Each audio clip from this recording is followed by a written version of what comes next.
Pembebasan lahan mega proyek kawasan pariwisata Mandalika di Lombok, Nusa Tenggara Barat memang bukan berita baru. Tapi siapa duga kalau masalah ini sudah menjadi fokus perhatian personal PBB dan mengkaitkannya dengan hak asasi manusia atau HAM.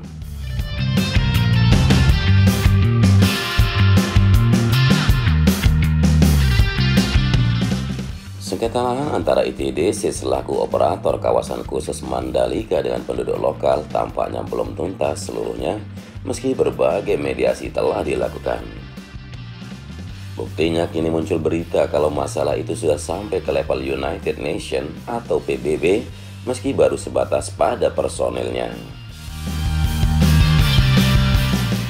Memang belum sampai pada level resmi institusi Badan Dunia itu, tapi tetap saja ini bisa menimbulkan efek negatif bagi progres pembangunan sirkuit atau event MotoGP di Indonesia.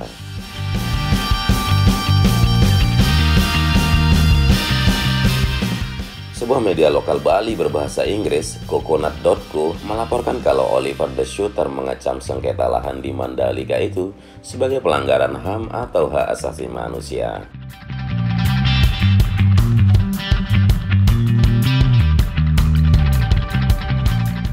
Lapor khusus PBB untuk urusan kemiskinan dan HAM itu dengan keras dan tegas menyebut proyek bernilai 3 juta US dollar ini telah melakukan penyerobotan tanah dan agresif, penggusuran paksa masyarakat adat Sasak berikut intimidasi dan ancaman kepada para pembela HAM.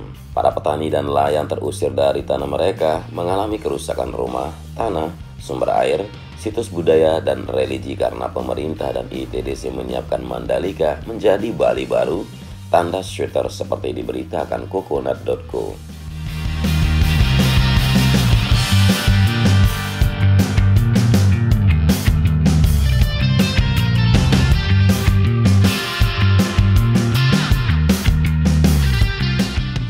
Di dalam negeri, Komnas HAM sendiri sudah ikut menangani kasus sengketa lahan tersebut sejak tahun lalu.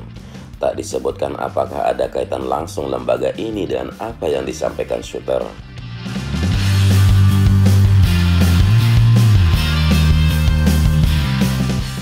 Pria Belgia ini adalah anggota Komite PBB untuk Hak Ekonomi, Sosial dan Budaya pada 2015 sampai 2020 dan ditunjuk sebagai pelapor khusus masalah kemiskinan dan hak asasi manusia.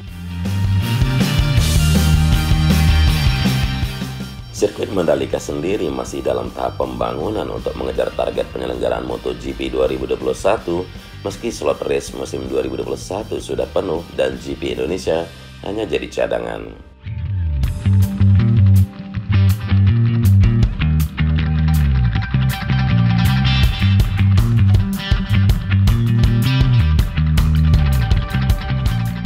Ada yang tetap optimis GP Indonesia bisa dimainkan pada musim ini, tapi tak kurang banyak juga yang pesimis jika April ini saja masih dalam proses pembangunan, apa ia terkejar untuk penyelenggaraan akhir tahun?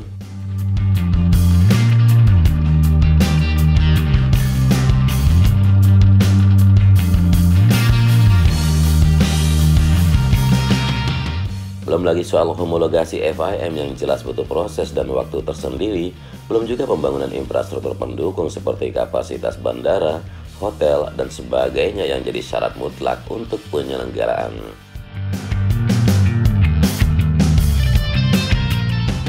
Betul sekali bahwa Dorna Sport dan tim pabrikan MotoGP sangat antusias dengan masuknya kembali balap motor dunia ini ke bumi Indonesia karena negeri Indonesia adalah pasar yang sangat besar buat mereka semua.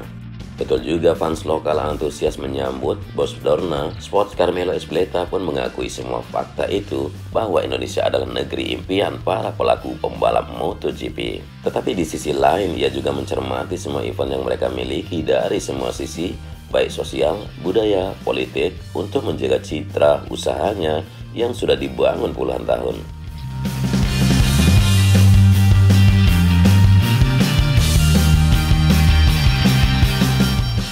Soal kasus sengketa lahan Mandalika jelas sekali kalau Ezpeleta mendengar dan akan mencermati apa yang terjadi.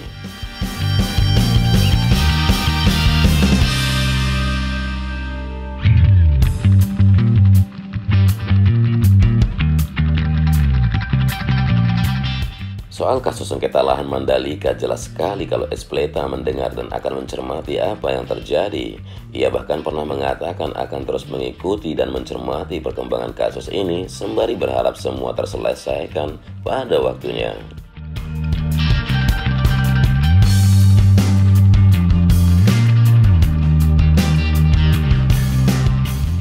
Maka mari berharap saja kecaman shooter dengan atas nama PBB ini tidak turut mempengaruhi sikap Espleta meski sudah mengikat kontrak resmi dengan Mandalika.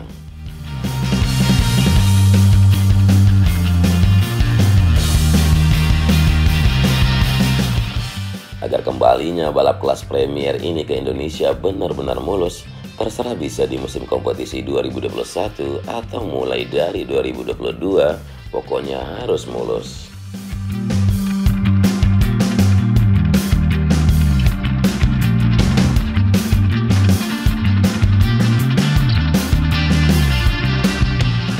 Sejumlah pakar Perserikatan Bangsa-Bangsa di bidang hak asasi manusia menyebut proyek pariwisata di Mandalika, Lombok, Nusa Tenggara Barat memiliki ancaman terhadap HAM di pulau ini. Pakar PBB mendesak pemerintah menghormati HAM dan hukum yang berlaku.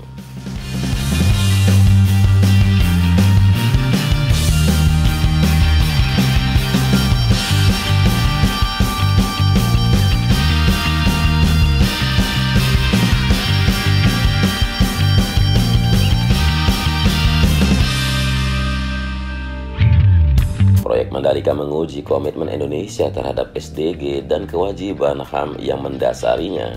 Pembangunan pariwisata berskala besar yang menginjak-injak hak asasi manusia ini secara prinsip bertentangan dengan konsep pembangunan berkelanjutan, ucap Oliver De Schutter, pelapor khusus PBB untuk kemiskinan ekstrim dan hak asasi manusia.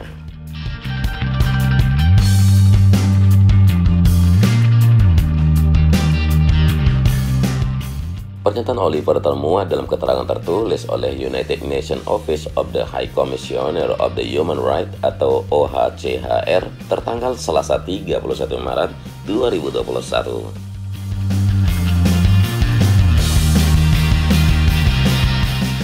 Oliver dan 10 pelapor khusus lain yang mengadu diri sebagai para pakar menyikapi pembangunan sirkuit balap motor Grand Prix, taman, hotel, dan resort mewah serta fasilitas lain di Mandalika.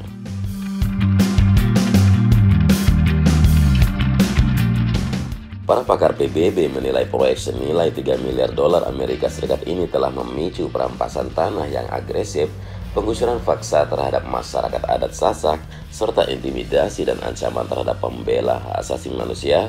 Para petani dan nelayan terusir dari tanahnya, tulisnya mereka.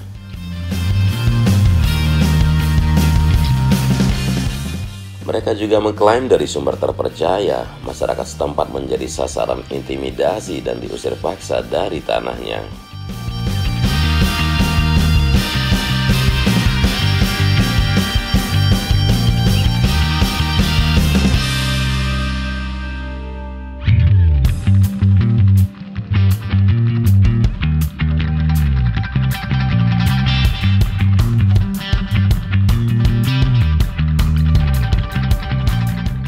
Indonesia Tourism Development Corporation diduga tidak memiliki itikat baik untuk membayar ganti rugi maupun menyelesaikan sengketa lahan.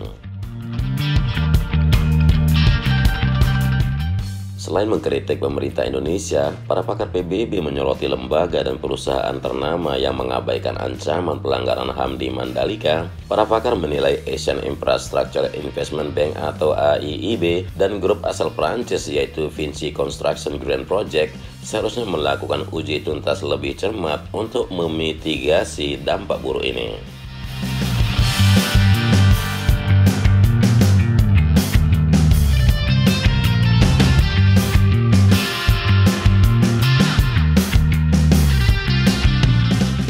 Para pakar mengingatkan langkah perusahaan swasta yang terlibat dan AIIB bertentangan dengan United Nations Guiding Principle atau prinsip panduan PBB mengenai bisnis dan hak asasi manusia. Jika dilanjutkan, para pakar menuding perusahaan dan AIIB sama saja terlibat dalam pelanggaran HAM yang terjadi di dalamnya. Kami mendesak kepada AIIB dan perusahaan swasta untuk tidak mendanai atau terlibat dalam proyek dan kegiatan yang berkontribusi pada pelanggaran dan kekerasan terhadap hak asasi manusia, ucapnya para pakar.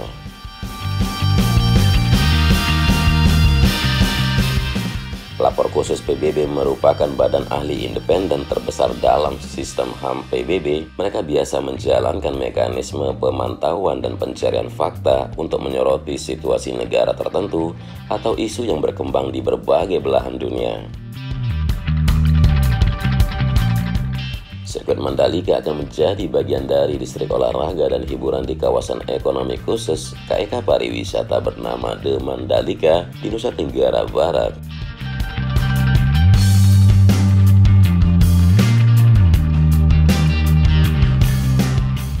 Dengan lintasan balapan 4,31 km ini akan mengelilingi distrik KEK Mandalika ditetapkan berdasarkan peraturan pemerintah nomor 52 tahun 2014 ditekan di era Presiden Susilo Bambang Yudhoyono.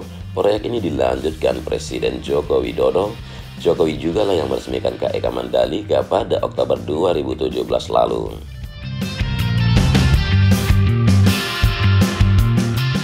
Dan tahun lalu, ia mengatakan sirkuit ditargetkan selesai pada akhir 2020.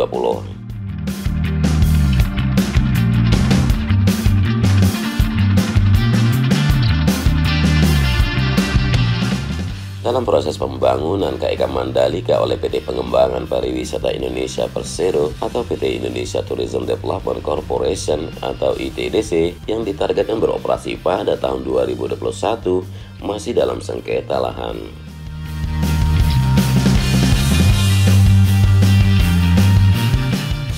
Namun kepolisian melalui tim terpadunya dengan pihak pemerintah mengklaim tidak ada lagi permasalahan di areal sirkuit MotoGP Mandalika. Sengketa dengan masyarakat sudah selesai, tinggal menunggu tahap pembayaran oleh PT ITDC.